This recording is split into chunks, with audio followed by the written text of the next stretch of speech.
story of your husband, Joe Landry?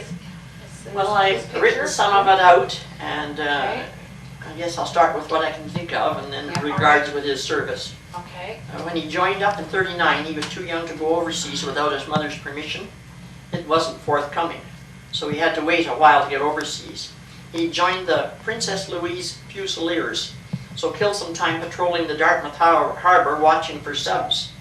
He carried a permanent force number all through his career because they never changed the number. And what was his number? SF35177, sir. Oh, right. I wrote a lot of letters to that.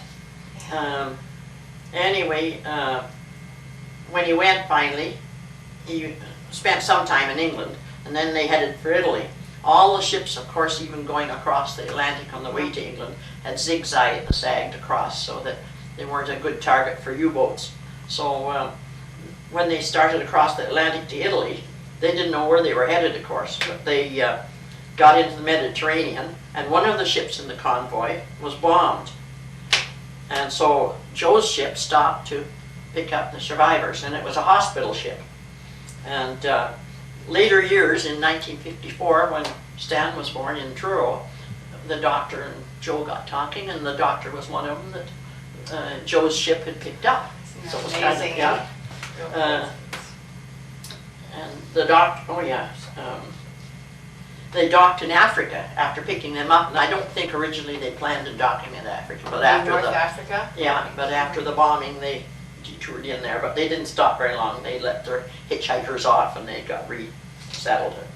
So when he got to Italy, he started out as a dispatch rider, and to find that he hit a crater on a mountain road. Was he riding a motorbike? Yes. Okay. Yeah, and when he it was in the dark, of course, you weren't allowed to have lights in to start with. He worried about it because he said they could hear you coming for miles, and yet you had no idea whether they were in a tree or sniping or what. So anyway, he spent a long time getting his bike out of this pit, and when he finally got it up, he was so frustrated he pushed it over the edge of the cliff and pushed it over. And then he went back and reported that he'd had an accident and it had gone over the cliff, which it had. So then he was in the lines, and he figured carrying a rifle and was safe, and being in the lines was safer than that dispatch rider motorcycle. So in his only real accident, at that time he was driving a 3/4 ton Jeep that was loaded with ammunition, boxes of ammunition, and he hit a mine, and it blew the 3/4 ton up and all the ammunition. But it didn't explode. It was the boxes flew around, and one of them hit him. And he spent 3 months in the hospital. He got out in January '45. I noticed among his stuff there the other day. It was the discharge thing from the hospital to take back to his so then he must have done quite a bit of driving after that, because he drove some officers into Holland on Liberation Day. And he said, what a day. He had no hardships in that particular area, but he was there for all the celebrations and victory. He never forgot it all.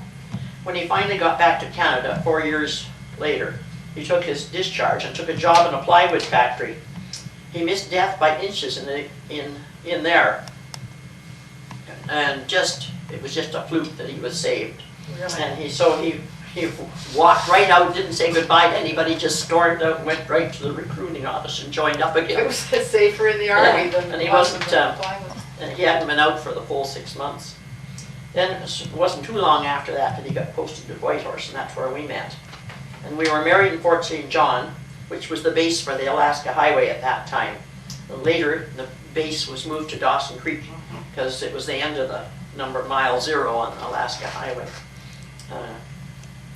After the Dawson Creek, we were there 4 years, I guess, something like that.